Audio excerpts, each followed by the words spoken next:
10-ից 6-ը պրիսետ անել գիտի։ Իրանք ուզում են արագ գնան ինչ-որ մի բան անեն, մի արդյունքի հասնեն եւ թողնեն։ Դառնում են դեմքը ուռած, մատերը ուռած, բայց անիմաստ բան է այդ պարապելը։ Ինձ էր տեսնում։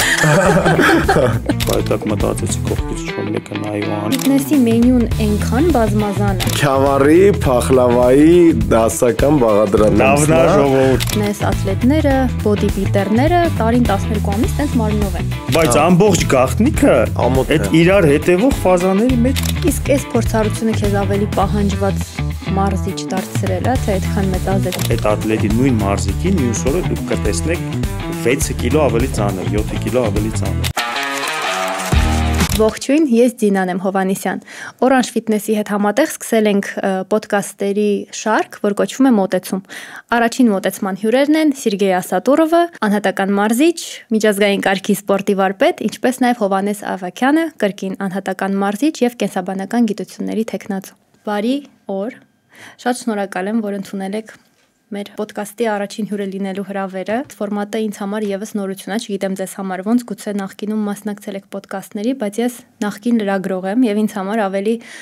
բնական է հարցը տալ,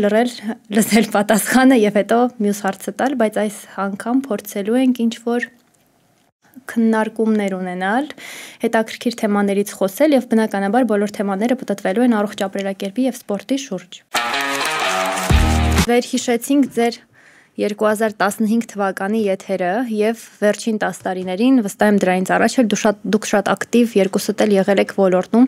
որ խնդրեմ ինձ կասեք, թե վերջին 10 տարիների ընթացքում ինչ փոփոխություններ են տեղի ունեցել սպորտում, առողջ ապրելակերպում, ֆիթնեսում, լավ, վատ,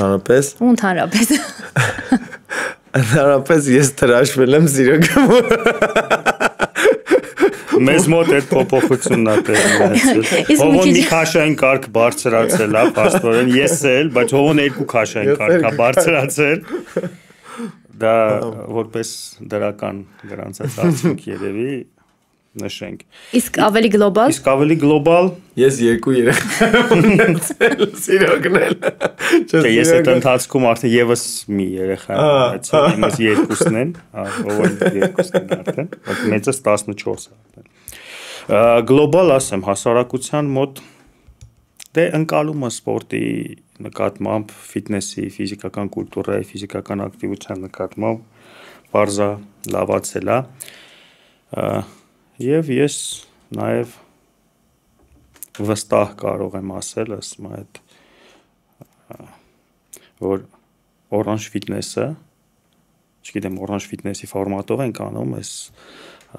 ոդկասթը, որ Orange Fitness-ը իր դերը ունի տեղ, քանի որ ես որ եկել եմ Orange Fitness, ով արդեն Orange Fitness-ում էր, սենց այդ որ Ես որ եկել եմ դուք երկուսդ արդեն Orange Fitness-ում եք։ Երևի բոլոր ինքնամա դու էլ կարաս պատմում ես արդեն թե իրականում ինչ պրոգրես ունենք։ Մարդկանց մոտ ընկալումը սպորտի նկատմամբ աճել է դրական առումով երևի գոնե 10-ից 6-ը պրիսետ անել գիտի։ Սենց ասեմ։ Դարձական ադեր պրիսետ ադելը powerlifting-ի տեսանկյունից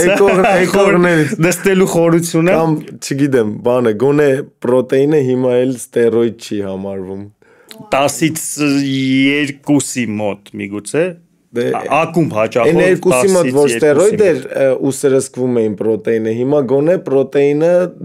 այդ գիտեն որ չեն սրսկում այդ քիմիաները Էդի ձևն է փոխվել պրոտեինի պրոստը արդեն օրալ են ընդունում այդ քիմիաները զենքա հələ բանը բայց սահականին փոխվել է հա այդ սպորտային նուտրիցիոլոգիայի մասով կրթական կամ չգիտեմ այդ փորի ռեզին կապելը որն իհարացնում է ու գիշերը ահա որ աղանդները կապելը կապում են ու գիշերը անանաս են ուտում ես նոր տեսել եմ Հայրան բանը վերջի մոհիկանն բայց օրանժում չեմ տեսել ճիշտ ասեմ ու բան անանասը գիշերը ուտում ես պարտադիր իհարացնում է ժիրաժիգացելա Վայ, այնքան լավ թեմա միանգամից բացեցիր, խնդրում եմ, եկեք խոսենք կալորիայի քանակից, ինչքան կալորիա ենք ընդունում, ինչքան ենք ծախսում եւ այլն եւ մի բան, այդ որ այս սնունդը նիհարեցնում է։ Եկեք ընդունենք այս սնունդը եւ այս սնունդը կնիհարեցնի։ Ինչ-որ տենց թյուր կարտիկ կա ձևավորված։ Ամեն ինչ կա, չէ՞, նիհարեցնող բանջարեղեններ կան օրինակ քյարաուզը նիարացնում կան արդյոք թե ոչ։ Խոսքի օրինակ, դե չակերտավոր իհարկե, հանկարծ չկտրեն այս կտորը մեկ գցեն Orange Fitness-ից ասում են, որ քյարաուզը նիարած, չգիտեմ, մրգերից դա երևի բանն է, տենց top մրգերի մեջ անանասն է, կիվին է, գրեյֆրուտն է։ Գրեյֆրուտը նիարացնում է մրգերից, բանջարեղեններից քյարաուզն է նիարացնում։ Լավ, եկեք հիմա այս կարծիքները իրական բանն ես ասում, թե մարդկանց կարծրատիպերն ես ասում։ Բայց ինչա պետք է մի կոնտեքստից կտրենք, դու գիտությունների թե կեսաբանական գիտությունների տեխնացու Հովհաննես Ավագյանը խոսում է նիհարացնող սնունդի մասին ու տենց գրեյփֆրուտը նիհարացնում, մարդիկ կիլոներով գրեյփֆրուտ են ուտելու։ Իսկ ինչ է անում իրականում։ Ոնց է պետք նիհարել։ Ես գիտեմ, որովհետև հատկապես կանանց շրջանում ձեզ դիմողները մեծամասամբ գալիս են ավելի շատ հենց այդ խնդրով, որ իրենք մկանային մասսա հիմնականում չեն ուզում, քաշ հավաքել հիմնականում, լինում է դեպքեր, բայց հիմնականում ավելի քիչ, բայց հատկապես կանայք գալիս են եւ ասում են, որ իրենք ուզում են նիհարել։ Ու կարծեմ այդ հարցը քեզ հոգնեցրել է Հովհաննես արդեն։ Ոնց անենք, կարանք ամեն մեկը իր կարծիքը ասենք այդ հարցի վերաբերյալ։ Ու մնանք մեր կարծիքի։ Դու ավելի ուժային մասով, ուժային մարզիկներ, սպորտսմեններ ու ջատագովներ ես մարզում, քո մոտ ոնց որ ուրիշ հետաքրքրության մարդիկ են, իմ մոտ մի փոքր ավելի այլ հետաքրքրության, այսինքն իմ մոտ գալիս են ավելի շատ կարելի ասել նիհարելու համար, քո մոտ գալիս են ուժեղանալու։ Բայց մի բան ասեմ ձեզ, օրինակ ես մարզվում եմ 8 տարի եւ ես շատ տարբեր փուլերի միջով եմ անցել։ Ու հիմա հիմնականում ինձ մոտ ուժային է, որովհետև մինչև հռեկը ես ու Հովհաննեսը մանրամասն քննարկում էինք, թե ինչի համար եմ հիմա կոնկրետ մարզվում։ Ու դա էլ եմ ուզում ասել, որ օրինակ ես շատ եմ ցավում, հիմա կվերադառնանք էլի նիհարելու թեմային, բայց շատ եմ ցավում, որ հասարակության շրջանում սպորտով զբաղվել, առողջ ապրելակերպ վարելը մի քիչ ավելի ոնց որ սպրինտի է նման, հա, կարճ դիստանցիա վազքի, այսինքն իրանք ուզում են արագ գնան ինչ որ մի բան անեն, մի արդյունքի հասնեն եւ թողնեն սպորտով զբաղվելը կամ առողջ ապրելակերպ վարելը։ Իսկ կոնկրետ ինձ մոտ դա տենց կյանքի մարաթոնի է նման, ես 8 տարի առաջ սկսել եմ եւ երկարատև ընդմիջումներ երբևէ չի եղել։ Քիչ բան ես ասում, Զինա ջան, որովհետեւ ես էլ եմ շատ հանդիպում եմ, որ ասում են, հա, բայց անիմաստ բան է այդ պարապելը։ Պարապում ես, հասնում ես ինչ որ արդյունքի, վերջացնում ես, հետո նորից մի քանի ամսից հետ ես հավաքում, մարդիկ չեն հասկանում, որ դա այդ մարզվելը ֆիզիկական կուլտուրան ընդհանրապես պետք է լինի իրենց ընկերը ամբողջ իրենց կյանքում։ Վերադառնալով ձեր ասած քաշը նվազեցնելու խնդրին։ Երբ որ մարզվում ես եւ երբ որ ունես ֆիզիկական ակտիվություն, շատ կարևոր է նաեւ թե որտեղից ես դու այդ կալորիան ստանում։ Ստանում ես ճարպից, սպիտակուցից, թե ածխաջրից։ Քանի որ մարզվելուց մենք ծանրաբեռնում ենք մեր հենաշարժողական ապարատը, մեր մկանները, վնասում ենք մկանաթելերը, դա այն որ ասում այբուբենն է, էլի, մարզման այբուբենն է, այդ որ ասում եք ձեզ Հովոյն ասում եք շատ են այդ հարցը տալիս, այդ ասում ռեկը բանը միացնեմ, միանգամից են վերարտադրեմ։ Քանի որ վնասում ենք մկանները, այդ մկանները վերականգնելու համար մեզ պետք է նյութ։ Այդ նյութը սպիտակուցն է։ Եվ այստեղ արդեն, երբ որ մենք մարզվել ենք եւ կալորիաները ստանում ենք սպիտակուցով, արդեն տարբերություն է գնում սպիտակուց կալորիա թե ածխաջրի կալորիա եւ այս դեպքում կարող ենք մի փոքր ավել կալորիա ստանալ սպիտակուցով, քանի որ սպիտակուցի կալորիան եւ սպիտակուցը գնալու է մկանները վերականգնվելու գործընթացները լրացնելու վրա։ Բայց էդ էլ կոնկրետ չափ կա, հաշվարկում ենք աղջիկների համար 1.5 գրամ մի կիլոգրամ քաշին, տղաներին հաշվարկում ենք 2 գրամ, 2-ից 2.5 գրամ մի կիլոգրամ քաշին։ Իսկ հաշվարկները միջին վիճակագրական մարդիկ ոնց են անում։ Չգիտեմ, երևի շատ խոճուճացա, որտեղ ինքը այնքան բավականին համապարփակ ամեն դեպքում կոնկրետ այս թեմայի մասին խոսեց, չէ՞։ Հիմա շաքար նշեցիր, մի հարց ուզում եմ հենց Հովհաննեսին տամ, որ էլի գուցե մարդիկ չեն գիտակցում վնասը, խոսքը դատարկ կալորիաների մասին է։ Այսինքն ալկոհոլ, տարատեսակ սուրճի, ինչ-որ սիրոպներով սուրճեր, որ օրվա ընթացքում հնարավոր է շատ ընդունեն, չհագենան, բայց իրականում իրենց այդ կալորիայի դեֆիցիտը պահպանելուն շատ խանգարի է ամենը։ Ես ոնց հասկացա, հարցը վերաբերվում էր թաքնված կալորիաներին, empty calories կամ ես թարգմանեցի անգլերեն տերմինը, որին որ ավելի ծանոթ եմ, շատ են խոսում։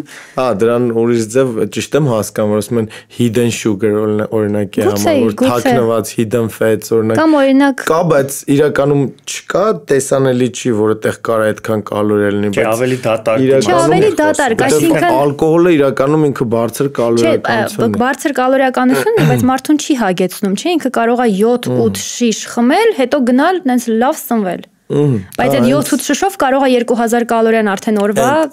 ունենա։ Այդ էլի, որ ինքը թաքնված կալորիաներ են, որ չենք կարող օրինակ պատկերացնել, որ այսինչ կամ այնինչ խմորեղենի մեջ կարող է մինչև 1200 կամ օրինակ մեր հայկական փախլավայի օրինակով կարող եմ մոտս կայլ գրած։ Փախլավական։ Փախլավան Հալի դերի։ Հեսա փախլավան։ Այդ որ ասում եմ խաշլամի ջուրը։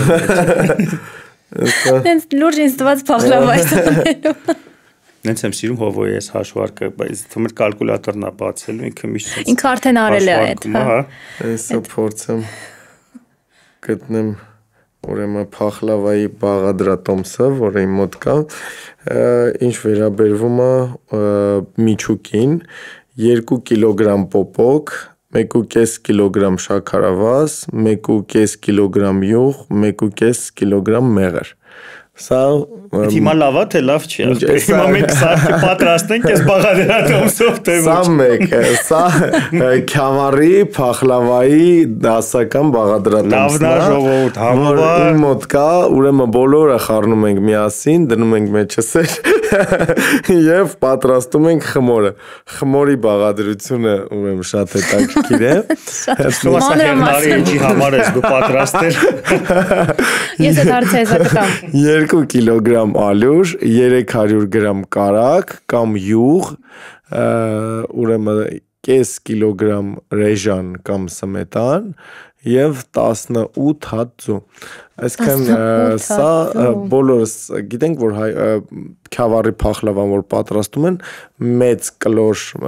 ափսեի մեջ են պատրաստում, որից դուրս է գալիս 50 կտոր փախլավա։ Եթե ես սա վերածեմ կալորիաների, իրականում ու բաժանեմ 50 կտորի, 1 կտորը սա մի 3 տարի առաջվա հաշվարկ եմ արել, 1 կտորը մոտավորապես 1600 կալորիա է, 1 կտորը։ Այսինքն եթե հաշվի առնենք, որ միջինում մարդը 60 կիլոգրամ է, ու 60 կիլոգրամի հաշվարկը կալորիաների շատ հեշտ, որպեսզի չընկնենք այս կողմ այն կողմ, պարզապես հիշում ենք մի պարզ բանաձև, որ 1 կիլոգրամը 1 ժամում 1 կալորիա է վառում։ Եվ 60 կիլոգրամ բազմապատկելով 24 ժամվա մենք ստանում ենք 1440 կալորիա, որպեսզի օրգանիզմը իր նորմալ կենսագործունեությունն ապահովի։ Դրան գումարում ենք 500 աշխատանքային կալորիա, ստանում ենք մոտավորապես 1900 կալորիա։ Այսինքն ստացվեց, որ մեկ փախլավայով դուք ձեր օրվա կալորիան, այսպես ասած, լրացնում եք, որը Հեղնարը ունի ավելի պակաս կիլոկալորիաների տարբերակը։ Բրաունինը գիտեմ, որ ունի։ Սենց թուղթա եռանկյուն վրան գրած է փախլավա։ Ընդամենը 1 կալորիա։ Հովանես, դու ամեն օր նախաճաշին քանի ձու ես ուտում։ Ձու, եթե դեղնուցով եմ ուտում 4-5, եթե սպիտակուցով եմ ուտում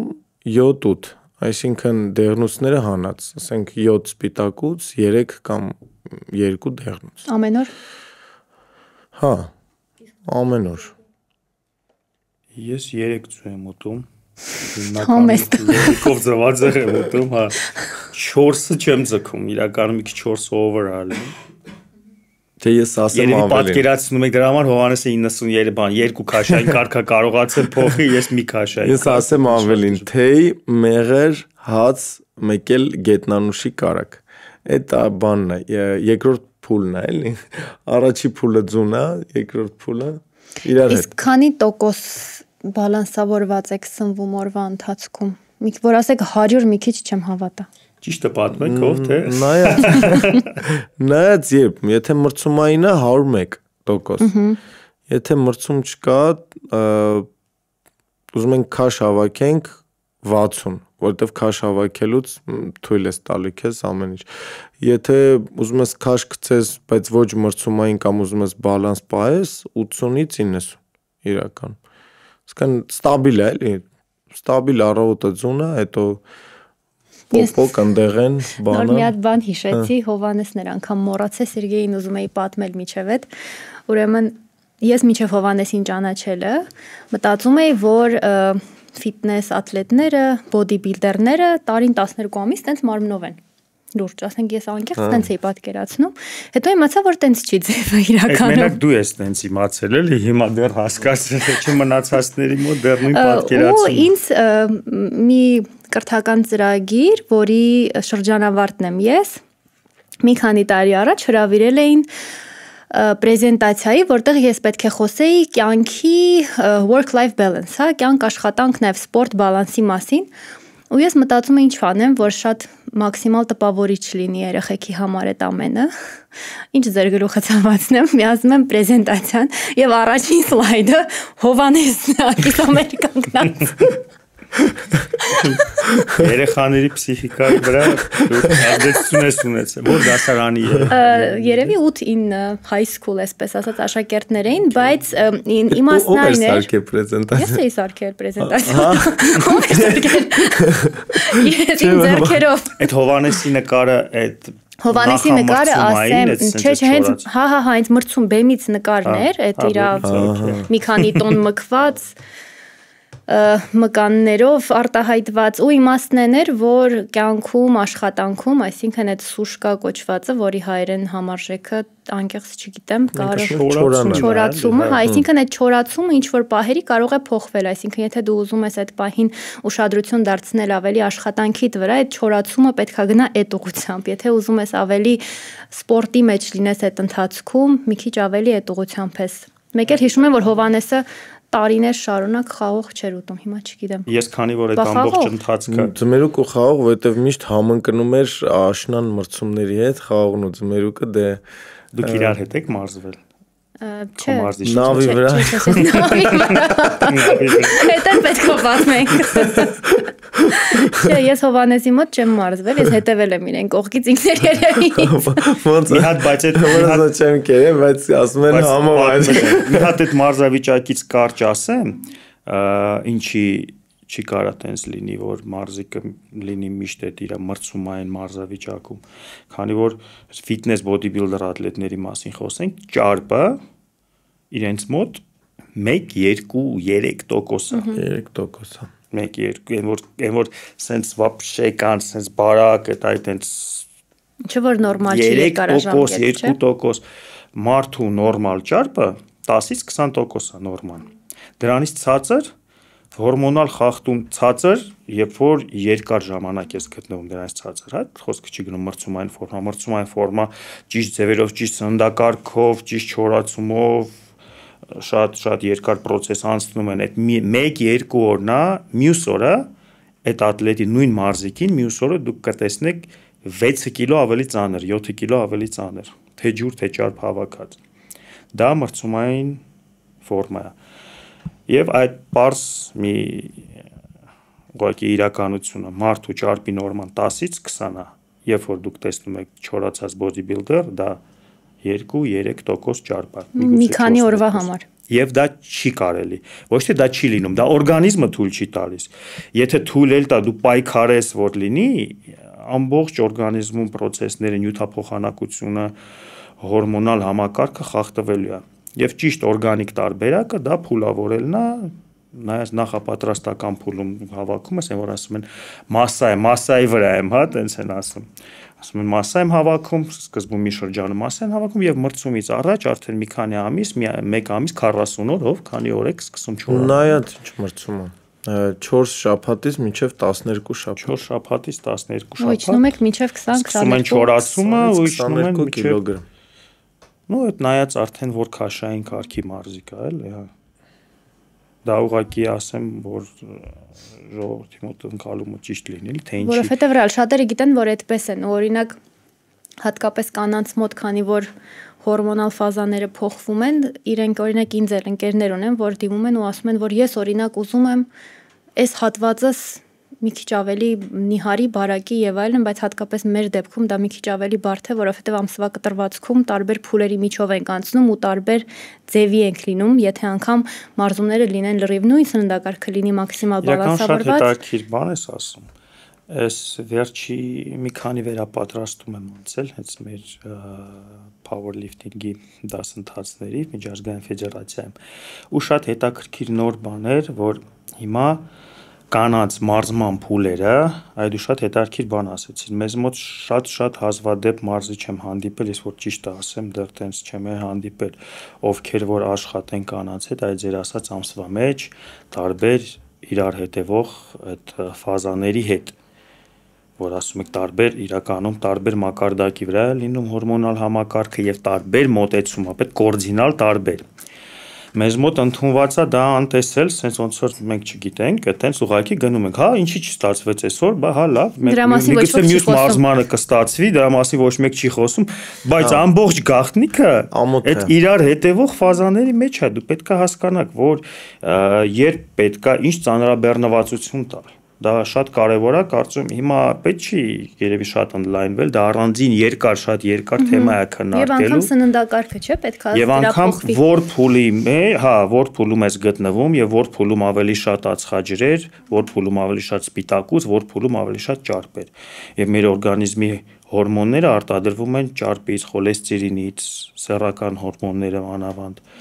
Մի խոսքով այդ շատ բարդ process-ներ է, որը որ պարտադիր պետք է հաշվի առնի։ Մյուս անգամ կարող ենք Orange Fitness-ի YouTube-յան այդ բանը վերնագիրը, որպեսզի ավելի դիտարժան լինի, մարդիկ շատ ուզենան, կարող են գրել menstrual cycle։ Ինչ կապ ունի Orange Fitness-ը։ Կարանք այս մեր ոդքասթը տենց սկսենք, իսկ թվում է Հովհաննես Ավագյան Սերգեյ Ասակուրով վերաբերյալ ուսից ու դիտելությունները շատ հաստատ կմեծան։ Ու սկսենք մի անգամից այդ խոսքերից, այս մի երկու։ Օ, լրիվ թեման փոխվի ու խոսենք, թե ես ոնց օրինակ Պարսից ու կամ օրինակ Քավարի խոսենք։ Կամ օրինակ թե ես ոնց եմ Պարսից ծոցում նավի կրուիզի վրա մտնում մարզասրահ ու տեսնում Հովհաննես Ավագյանին։ Ու ինքը լուրջ դեմքով, չէ՞։ Իրա սխալ ես անում, մեջքը տուղից պահի, մեռա ասելով, էլի դե լավ, էլի, հասկացանք է, ու պրոստի հետ գնաս, չէ՞։ Okay, էլի կապ չունի։ Ու իրան թվա դու ուղակի հայտնվել ես։ Դե դրա մասին էլ պատմեցի արդեն։ Հովհաննես, իսկ պետքա 8 ժամ քնել։ Շատ ցանկալի է, շատ լավ կլինի, որ 8 ժամ քնենք։ Իսկ կապ ունի երբ։ Այո, իհարկե, որտեվ այդ 8 ժամվա գաղափարը տենց մնացել է ու մարդիկ գիտեն, որ ժամը 4-ին է կարող են քնել կամ 6-ին է կարող են քնել, բայց կարևորը 8 ժամ քնեն, բայց իրականում օրգանիզմը մի քանի ստրես է տանում ու այդ մի քանի ստրեսներից պետք է խելամիտ ձևով դուրս գա, մկանային ստրեսը մի կողմ, օրգանիզմը տանում է բջջային ստրես, այսպես ասած օքսիդատիվ ստրեսի մասին է խոսքը, ու օրգանիզմը տանում է նյարդային ստրես օրվա ընթացքում, որովհետև պարբերաբար սպիտակ լույս է տենում, հիմա էլ մեր տաղավարում օրինակ սպիտակ լույս կա, որը որ ցերեկային է, մոտ մի 6000-6500 կելվին է համարվում, իսկ 6000-6500 կելվինանոց լույսը համարվելով խառը խելացի բաներ ավելի որ չհասկանանք կապույտ լույս իրականում մեր նյարդային համակարգը գերգրգռված է պահում, եթե մարզասրահներում էլ օրինակ նայեք ստանդարտներով, ապա գանտելների զոնայում միշտ դնում են սպիտակ լույս, որպեսզի ավելի գրգռված լինի մարդ ու ավելի ակտիվ մարզումներ իրականացնի, Իսկ օրինակ stretching-ի զոնայում, խմբակային զոնաներում, որտեղ որ պետք է ավելի հանգիստ լինի, այնտեղ դրած է միջին նեյտրալ լույս, այսպես ասած, որը որ 4500-ից 5000 կելվին է։ Տան պայմաններում, եթե դիզայներների լուսավորության դասավորվածությունը նայեք, տեսնեք, որ սենյակում, օրինակ, ննջասենյակում դնում են ավելի դեղին լույս, որը որ օրինակ մենք էլ ունենք մեր հետևում հիմա դեղին լույս։ Այսինքն, եթե մենք քնում ենք 8 ժամ ցանկացած ժամի, այո, մեր կենտրոնական նյարդային համակարգը կարողանում է վերականգնվել, բայց եթե բջջային ստրեսի, օքսիդատիվ ստրեսի մասին է խոսքը գնում, ապա այդ դեպքում մեզ պետք է հորմոնների աջակցությունը։ Իսկ հորմոնների աջակցությունը սկսում է մեզ օգնության հասնել այն ժամին, որ իրանք արտադրվում են իրականում, իսկ նրանք սկսում են արտադրվել ժամը 8-ից 8:30-ից 9-ից սկսած, երբ որ արդեն ամբողջովին մութ է, եւ եթե մենք օրինակ սպիտակ լույս չտեսնենք, դիցուք պատկերացնենք, ապրում ենք խրճիթում, անտառում, որտեղ որ սպիտակ լույս չկա, մայրամուտ է, եթե նկատել եք, մայրամուտը դեղին է լինում, այսինքն օրգանիզմին աստիճանաբար պատրաստում է, որպեսզի օրգանիզմը քնի։ Դրա համար մեր մոտ օրինակ 6-ից 7-ից հետո սկսում են մեր ստամոքսահայքային տրակտի գալարակծկանքի գործունեությունը դանդաղել, սկսում է լյարդի ֆիլտրացիայի գործողությունները դանդաղել, ֆունկցիաները, սկսում է մասնավորապես երիկամների աշխատանքի ֆունկցիան, որ երիկամների կծիկային ապարատը ֆիլտրում է մեր արյունը, այդ ֆունկցիան դանդաղել, դրա համար ովքեր որ օրվա ընթացքում ջուր չեն խմում եւ օրվա վերջում են ջուր խմում, առավոտ արթնանում են դեմքը ուռած, մատերը ուռած, դա նշանակում է, որ երիկամ պարզապես դանդաղ է աշխատել, դուք ջուրը խմել եք օրվա երեկոյան ժամերին եւ այդ ջուրը պարզապես դուրս չի եկել օրգանիզմից, մնացել է օրգանիզմում։ Նույն ձևով էլ հենց այդ օրգանիզմի դանդաղած պրոցեսների ընթացքում օրգանիզմը սկսում է կամած իր ամբողջ էներգիան տրամադրել վերականգնվելուն, հորմոններ սինթեզելուն եւ այլն։ Եվ եթե մենք քնենք օրինակ դիցուք ոնց որ քնել են մարդիկ 2000 տարի առաջ կամ 1000 տարի առաջ, օրինակ ժամը 9-ին, խոսքի օրինակ, եւ արթնանանք առավոտյան ժամը 4:30-5-ին, ապա այդ պարագայում մենք կունենանք մի կրակելով երկու նապաստակ, այսինքն մենք կունենանք ցածր օքսիդատիվ ստրես բջիջներում եւ ավելի բարձր վերականգնողական ֆունկցիաներ մեր կենտրոնական նյարդային համակարգում, այսինքն ուղեղում։ Խնդրեմ ինձ կասեք, կյանքի այս փուլում ձեզնից յուրաքանչյուրը ինչ առաքելությամբ է զարթնում, բայց ուզում եմ պատասխանեք ավելի գործնական տեսանկյունից, հա, դե ընտանիք, երեխաներ, այդ ամենը միանշանակ հասկանալի է, միշտ էլ եթե վստահ եմ երկուսիդ ոչ թե ինչին եք պատրաստվում, այլ հա, ինչ եք ուզում օրինակ մարդկանց հասցնել, ինչ նպատակ ունեք, որ ուզում եք ոլորտում իրագործել։ Այս տարի մենք օրինակ ես պատրաստվում եմ աշխարհի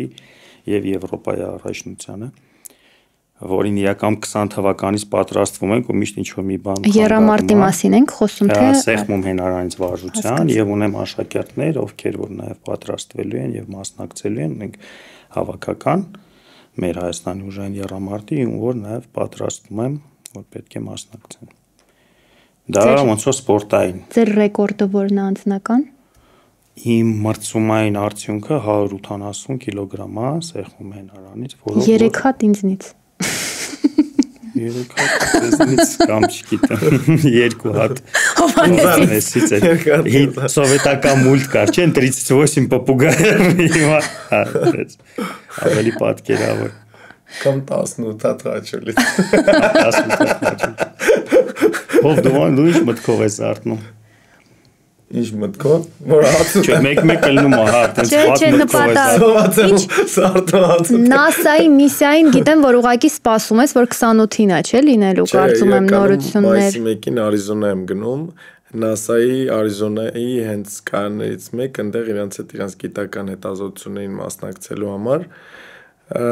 որպեսզի հասկանանք, թե որքանով է մեր հայկական ծիրանը։ ծիրանը, հայկական սնունդը, որը որ սուբլիմացրած տեսքով մատուցում ենք անալեգ տիեզերագնացներին, որքանով է գիտահեն եւ որքանով է հետաքրքիր NASA-ի տիեզերագնացներին եւ NASA-ին ընդհանրապես, որպեսզի նրանք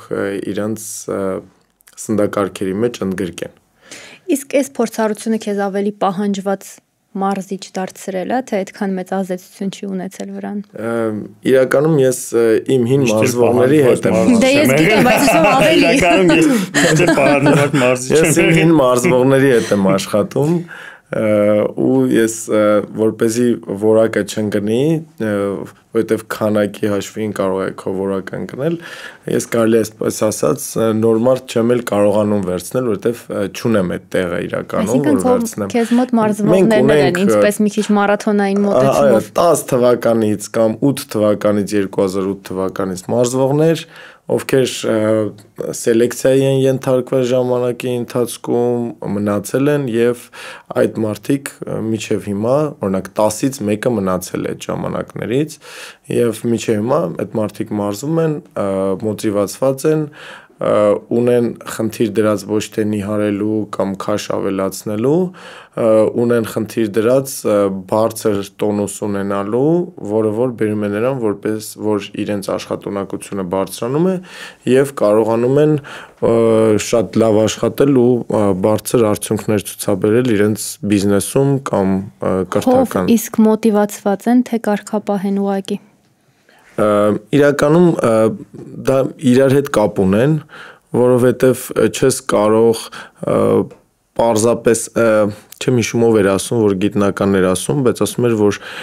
նույնիսկ կարգապահությունը, որը կամքի ուժ է պահանջում, ենթակա է ֆեյլի, էլի, այսինքն ամեն դեպքում դու հոգնում ես այդ նմանատիպ կարգապահությունից, այսինքն պարբերաբար մոտիվացիա է պետք մարդուն, պարբերաբար ռեստարտ լինել է պետք մարդուն, տարբեր ձև, օրինակ, չգիտեմ, այս միջև ամառ մենք հիմա ուզում ենք սուշկա լինենք, սուշկա ենք անում այդ մարդուն, կամ չգիտեմ, հիմա ուզում ենք այսինչ քաշը սկսենք բարձրացնել, կամ ուզում ենք պլանկան անել այսքան րոպե, կամ ուզում ենք տուրնիկը, այսինքն եթե կարգապահության վերցնենք, կարգապահությունը բնորոշ է միայն ֆլեգմատիկ տեսակի նյարդային տիպով մարդկանց, ովքեր որ կարող են Դե 4 տեսակի նյարդային տիպերից մեկին, ովքեր ավելի սառնասիրտ են, ովքեր ավելի կշռադատող են, ֆլեգմատիկ նյարդային տիպերը այդ տիպն է մարդկանց ու նրանք կարգապահության ջատագովներ են հիմնականում, իսկ ինչ վերաբերվում է արդեն մնացած տեսակներին, օրինակ դիցուկ վերցնենք սանգվինիկներին, ուրախ տեսակներին, ակտիվ տեսակներին, այդ մարդկանց կարգապահությունը իրենց հակով չէ, իրենց պարզապես պետք է շահախել 20% կարգապահություն եւ 80% մոտիվացիա, այսինքն ինչպես մենք սալատն ենք սարքում, որպեսզի համով լինի կամ ցանկացած ճաշատեսակ բնորոշ չէ, ամեն մեկս մի տեսակ, օրինակ նյարդային տիպերով են հիմա խոհանոցներ սարքում, օրինակ խոհանոցը անհատականացված է, որպեսզի մարդ իր տվյալների բազան տալիս է ու իրենք որոշում են, թե ինչ տեսակի ուտեստ սարքեն, որ ավելի անհատական լինի տվյալ մարդու համար։ Նույն ձևել կարծում մարզումներն, այսինքն պետք է շահախել ճիշտ հարաբերակցությամբ սանգվինիկին մի այլ տեսակ, ֆլեգմատիկին մի այլ, խոլերիկին եւ մելանխոլիկին անհատական իրենց տեսակներով մարզումներ, որպեսզի մարդը ուզենա միշտ մարզվի։ Իսկ այդ ոնց եք բացահայտում, չէ՞ անկետա եք նախորոք լրացնում, թե ընթացքում է պարզ դառնում, ով ինչ տիպի է պատկանում։ Առաջի 15 րոպեվա ընթացքում ահագին բան պարզ է լինում։ Իսկ ես ինչ տեսակ եմ ըստ քեզ։ Ֆլեգմատիկ։ Ինձ էր տեսնում։ Իրականում այ, որովհետև էլ եմ ասում, չի կարա սանգվինիկը ստաբիլ կարգապահություն ունենա։ Ու չի էլ կարելի իրանից պահանջել ստաբիլ կարգապահություն։ Ես այս հարցը ուզում էի չտալ, բայց պետքա տամ։ Բամաթեմ։ Սերգեյն է հարցը Սերգեյն եմ ուղում։ Վերջին քո հանրահայտ փորձառությունը, որ 1 միլիոնից ավելի դիտում հավաքեց։ Կարող ենք մնալու փորձառությունը։ Այո, վախենալու էր իրականում։ Ինքը շատ կարճ էր, բայց ես գիտեմ, որ շատ հետաքրքիր հարց է, ալիս վախենալու էր թե ոչ։ Ասեմ, վախենալու էր հետո դիտելը ձայնագրությունը։ Եվ իրոք շատ հետաքրքիր է, երբ որ դու ջրի տակ ես, ու ես համոզված եմ նաև ուրիշ ինչ-որ դեպքերում, որ ելի փորձառություն ունեցել եմ, բայց ստեղ դու չես հասցնում վախենաս։ Այսինքն օրգանիզմը որպես պաշտպանական ռեակցիա այդ փրկվելու ինստինկտն է եւ ստեղի վախը ոչ թե վախն է, այլ ինքնապաշտպանական ինստինկտն է, դու փորձում ես ելք գտնես, շատ հետաքրքիր փորձել, բայց խորհուրդ չեմ տալի կրկնել միանշանակ, անգամ որ փոստում էինք, հետո հասկացա, որ այնքան շատ էր արձագանքները, հետո ավելացրեցի պարտադիր չկրկնել առանց մասնագիտական վերահսկողությամբ, որովհետև պայտակ մտածեցի կողքից ինչ-որ մեկը նայի ու անի, շատ վտանգավոր է, էլի, մի փորձեք, որովհետև այստեղ շատ ուրիշ նաև վտանգներ կան, անգամ եթե այդ ամեն ինչ ապահովեք, պարանը չգիտեմ, այս անվտանգությունը, նաև կա ֆիզիոլոգիական ֆակտոր, որը ջրի տակ կարող է, եթե մարդ պատրաստված չի, այս ջղաձգում առաջանա, ուղղակի այդ ամեն ինչը ունենալով հանդերձ ձեռքը չկարենա շարժես, որ կարողանաս դուրս գաս։ Եկեք ամփոփենք։ Փորձենք հասկանալ, ինչ անենք, որ մարդիկ ավելի մոտիվացված լինեն, ավելի կարգապահ լինեն, ավելի շատ սիրեն այս ամենը ու ավելի կարևորեն այս ամենը, ինչի մեջ որ մենք բոլորս կանք, տարբեր ձևերով, տարբեր չափերով, օրվա տարբեր ժամերին։ Մարդիկ ուղղակի պետքա ճիշտ իրախային մոտիվացիա ունենան մարզվելու վերաբերյալ ամեն ինչի մեջ, եթե մարդ ուզում է լավ անի մի աշխատանք, մարդը անում է մի աշխատանք լավ այն ժամանակ, երբ որ ինքը սիրում է այդ աշխատանքը։ Օրինակ մենք մնացել ենք, հետ ասում են լավ ենք անում մարզչական աշխատանքը, իրականում ինչ որ ցուցանիշներ կան, որոնք նույնպես դրա մասին խոսում են, բայց նրա համար մենք շատ ենք խոսում, իրականում Հովոյի հետ մեր մարզչական սենյակում շատ ենք խոսում, այդ որ քանի որ մենք արդեն իրար հետ մոտավորապես մոտ 15 տարի, հա, այս մարզչական ոլորտում ենք ու միշտ նենց հաստատվել։ Սերգեյն ֆիզրուկն է եղել։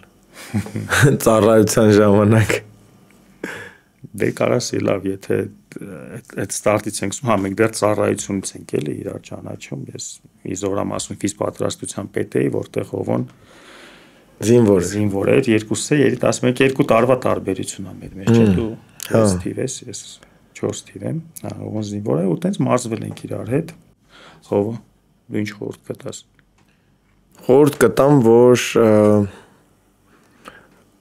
իրականում սովետի ժամանակ ոնց էր, մեզ ոնց էին որոշում մենք ինչ մարզաձևի գնանք, մեզ տանում էին, նստացնում էին, ասում էին դուրդ գալիս է, ես ինչ մարզաձև է, ասում էին կամ ոչ, հետո տանում էին այլ մարզաձև, հետո այլ մարզաձև, այլ, այսինքն ոչ թե մեզ ստիպում էին, որտեվ մոտակայքում դպրոց կա, որտեղ կարատեի դասընթացներ են ու այդ ամենահարմարն է, որ երեխան փողոց չանցնի ու գնա հենց այդ կարատեին կամ չգիտեմ այն ըմբշամարտին կամ մյուսին, այլ իրականում տանում էին, նստացնում էին, նայում էինք կամ հավանում էինք կամ չէինք հավանում ու դրանից հետո մենք էինք որոշում, թե որ սպորտաձևով մենք զբաղվենք։ Ես այդպես օրինակ ջյուդո մարտարվեստով սկսեց զբաղվել, որքանով որ հեռու էր մեզանից, մենք Գարեգին Նեժդեհի մետրոյի մոտ էինք բնակվում, իսկ որտեղ որ ես գնում էի, Դինամո մարզական ակումբն էր, որը որ գտնվում է ավելի հեռու մեզանից, այսքան 10 կայարան ես պետք է փոխեի մոտարապես, որ հասնեի Զորայր Անդրանիկի մետրո կամ Հանրապետության հրապարակի մետրո, որպեսզի գնայի Դինամո։ Բայց ինձ դա դուր եկավ, դրանից առաջ ես ֆուտբոլն էի տեսել, դուրս չէր եկել, հետո ձեռքի գնդակն էի տեսել, որոնք որ մոտ էին մեզ դուրս չէր եկել, հետո ուշուն էի տեսել, որը որ դուրս չէր եկել, ու տենց բազմաթիվ սպորտաձև էր, կարծում որ դա ամենալավ տարբերակն է, որովհետև իմ նյարդային տիպին, էլի վերադարձանք նյարդային տիպին, իմ նյարդային տիպին հենց հոգեհարազատ էր այդ ակտիվությունը ջյուդոն։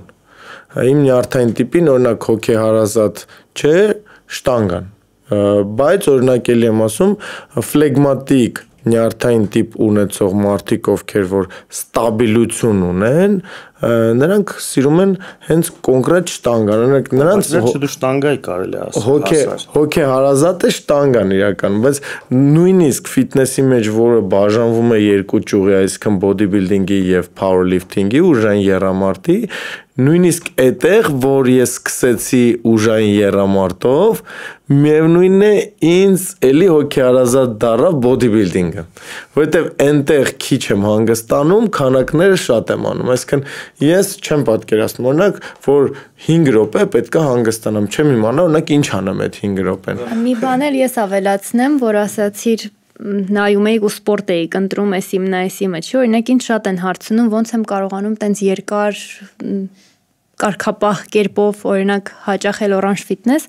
ասեմ, որ մինչև այդ ես զբաղվել եմ ոչ պրոֆեսիոնալ իհարկե, բայց սեզոնային սպորտաձևերով, ենթադրենք ամռանը տենիս եմ խաղացել, ձմռանը դահուկ եմ քշել եւ այլն, բայց ինչ որ պահից հասկացա, որ ես ուզում եմ, որ անverջ սա իմ կյանքի ինչ որ մասը լինի, ու թեկուզ նույն Orange-ի օրինակով ես առաջինը սկսել եմ անհատական մարզումներից, հետո անցել եմ խմբային մարզումների, շեղվել եմ բոքս, եղելալողի եմ հաճախել, հետո մի պահ շեղվեցի ընդհանրապես յոգա։